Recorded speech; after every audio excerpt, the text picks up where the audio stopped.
Hey everyone, and welcome to another Top 10. I figured this one was more fitting, seeing as the Emperor is set to not only return but play a major part of Episode 9. I thought I'd go over some of the history of the character both within canon and in Legends, which gets pretty crazy and cool. I'm even going to throw some behind the scenes stuff in there too. So without further ado, I give you 10 compelling, or at least hopefully, facts about Emperor Palpatine. Starting in at number 1.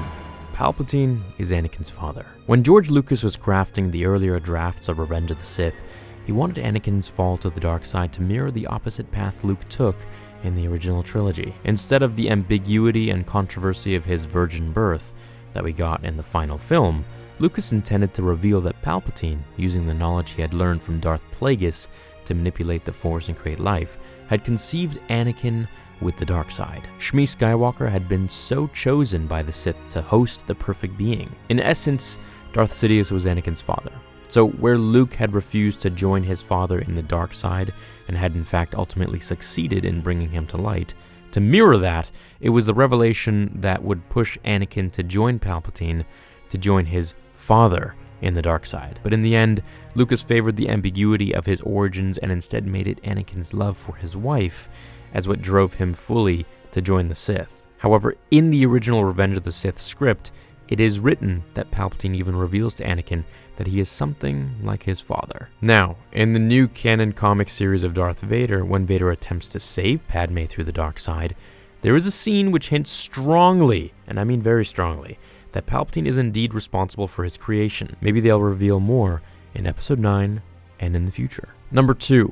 His first kill was accidental. Strange as it might be to picture, Palpatine in his youth had some similarities to Anakin, as they both had a love for speed or racing. Our favorite cowled villain used to be a rebellious teenager with a hot rod. Before he ever met Darth Plagueis and began his Sith training, the future Emperor of the Galaxy crashed a speeder that he was piloting and accidentally killed 2 pedestrians as a result. Normally, an incident like that, if negligence was determined to be the cause, would have involved jail time and would probably mark the end of any political aspirations that young Palpatine might have had. However, being his family was incredibly wealthy and politically powerful, they were able to make this whole thing just go away and protect Palpatine, which was probably one of the lessons the future Sith took to heart. Morals didn't matter. All that mattered was wealth and power. Number 3.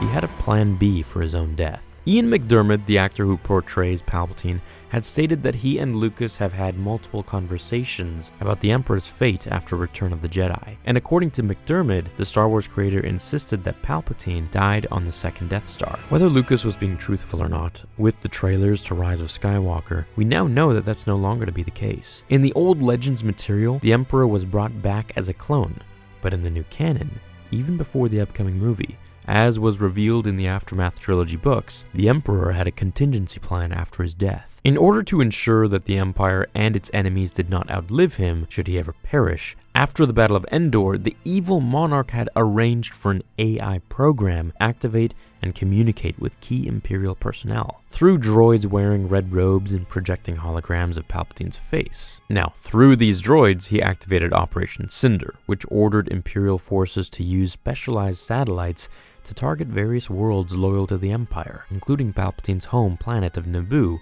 and attempted to destroy them. He wanted to purge the Empire of what he saw as its weakness. That's why he arranged to have the remains of the Empire and its foes come to the planet Jakku.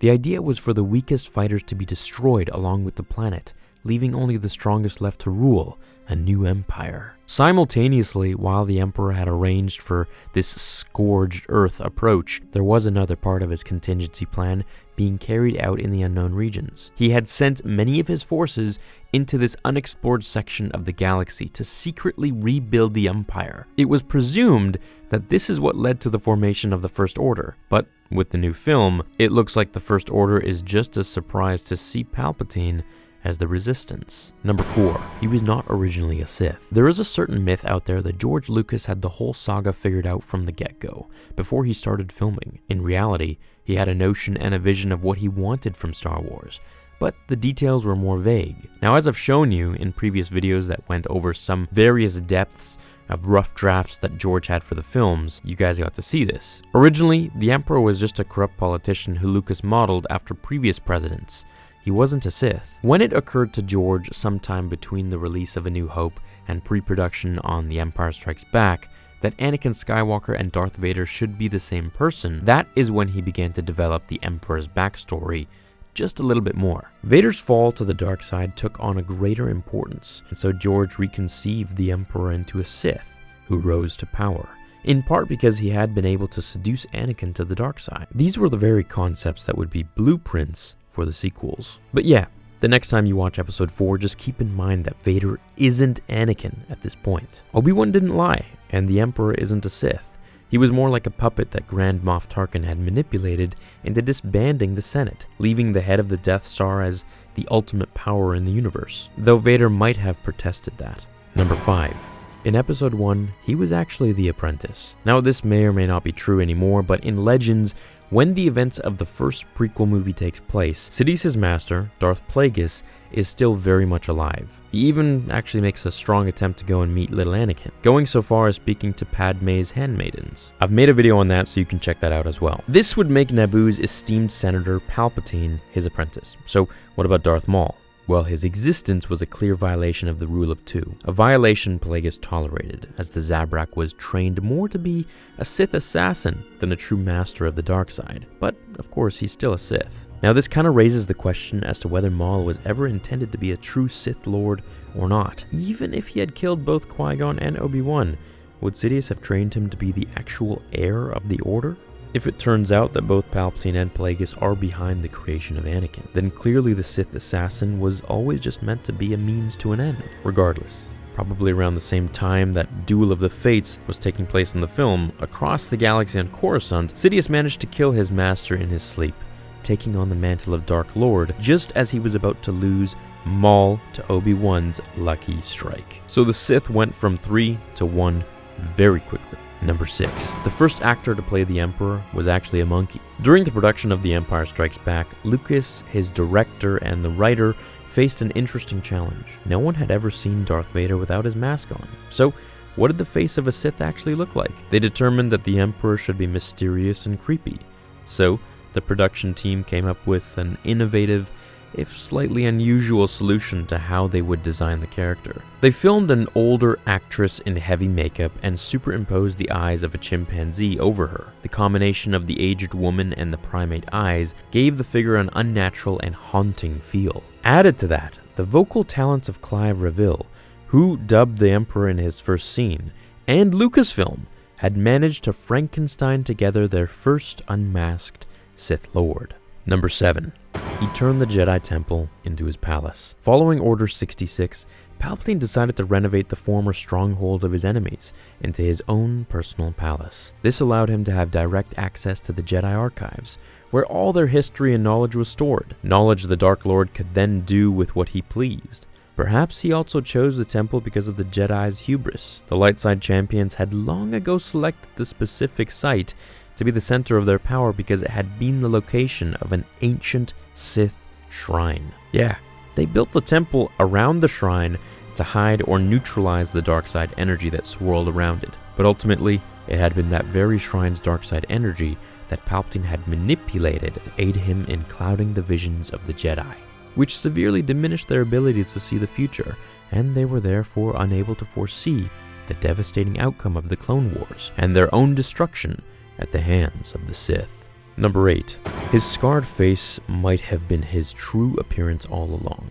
Now, this one is a bit tough to actually debunk because in some books it says it was his true face all along, and in other books it says it was just his bones and face getting melted and deformed from the lightning. So here's the information that we have. In Revenge of the Sith, when Mace Windu reflected the Chancellor's lightning back at him, his face melted, becoming disfigured and scarred. Or did it? There are some who argue, including the man who plays the Galactic Tyrant himself, Ian McDiarmid, that the duel only revealed Palpatine's true face. The Dark Lord had used the Force all along to hide his true deformed veneer beneath an illusion of a friendly appearance.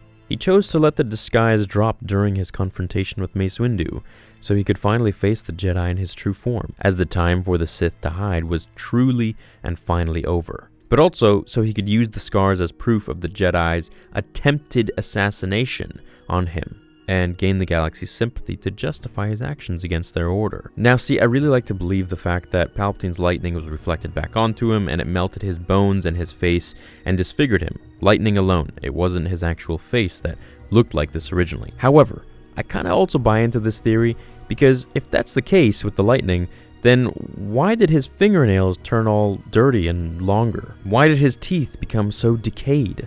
I mean, is that something that happens with lightning? You get rotten teeth and dirty fingernails? Perhaps the dirty fingernails were just dead fingernails, but then they would have fallen off. So there are a lot of things that we can, go with or against this theory. Now, people in addition point out as evidence for this argument that when the Emperor blasted Luke with his Force lightning, the young Jedi suffered in pain, but his face wasn't mutilated. The corruption of the dark side had also been known to misshape the physical features of its practitioners, and in Legends, before Episode 3 was ever released, that was the common belief as to what had caused the Emperor's scars. So, I'm going to leave the answer of this one to you guys.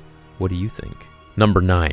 His power of prediction was unmatched. Difficult to see. Always in motion, the future is. This was the sage insight of Grand Master Yoda to Luke Skywalker. What he meant was that even though a Jedi can receive visions of the future, it is not a future set in stone. The future is malleable. Events can be altered or transpire differently than what was initially revealed in the Force vision. Yoda's own powers of prediction was matched by very few, and he realized how unreliable it could be. But what about Palpatine? He was able to hide in plain sight of the Jedi. He engineered a war between the Republic and the Separatists and was secretly the head of both organizations. And he was able to turn the Jedi's own chosen one against them. Now, there is no doubt that part of his success can be contributed to the 1,000 years of Sith planning and his own shrewd intelligence. However, what can't be ignored either was Palpatine's astonishing ability to not only predict the future, but also to influence and manipulate events to come. He may have been the greatest precognitive Force user of his era, and perhaps of any. In fact, his powers were so impressive that the Emperor believed that one day, given enough time, he would unlock the secret to perfectly predict the future without any room for doubt. So, no possible futures, but only the one that would eventually transpire. Given that his overconfidence kept him from seeing Vader's betrayal on the second Death Star, this belief that the Dark Lord could have achieved the perfect vision could be dismissed as just the galactic tyrant's arrogance and narcissism. However, given how powerful he was and his unparalleled knowledge of the dark side, if there was ever going to be one being in the galaxy that could attain this ability, it would have been Darth Sidious. Number 10. After his death, Palpatine became a revered figure. 30 years after the Battle of Endor, after Episode 6, the First Order emerged as a new, powerful, militant establishment that emulated the structure and methodology of the old Galactic Empire. But why were they able to find so much acceptance in a galaxy that had lived under the Empire's boot heel for 2 decades? The peaceful galaxy that the New Republic tried to bring about after they became an official galactic government soon began to fall to the wayside, as bureaucracy and gridlock pulled all Senate progress to a grind. Like the old Republic that they emulated, the New Republic was becoming just as corrupt and short-sighted. Imperial sympathizers blamed the problems and weaknesses plaguing the New Republic on the institution's lack of a strong centralized government like the Empire had. The more the New Republic proved its inefficiency, the more nostalgic certain corners of the galaxy grew for the old Imperial days, and in particular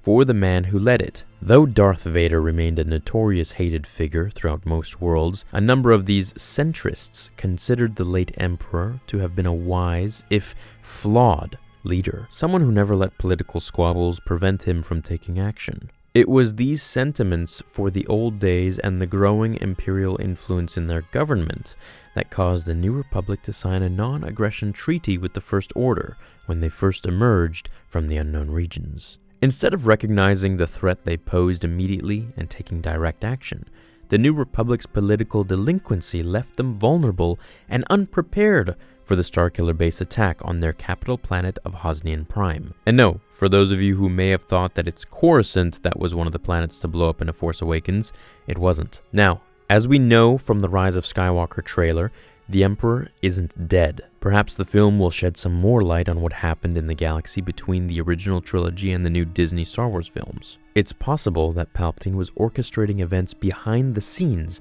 that kept the New Republic weak and ineffective, as he amassed a secret armada to help him once again bring the galaxy into the Galactic Empire. And if he should succeed, many beings would welcome his return. I hope you guys enjoyed this video. There are many other interesting tidbits and facts about Palpatine to know about, which I've covered in other videos as well, such as one from Legends where he completely transferred his essence into different beings and different clones of himself to prolong his life. However, of course, that was a super far-fetched story. It happened in the Dark Empire comics, which you may or may not have heard me talk about before, or you may know about yourself. He also was so powerful that he could create wormholes in space. Thanks so much for watching this video. I'll see you in the next one, and until then,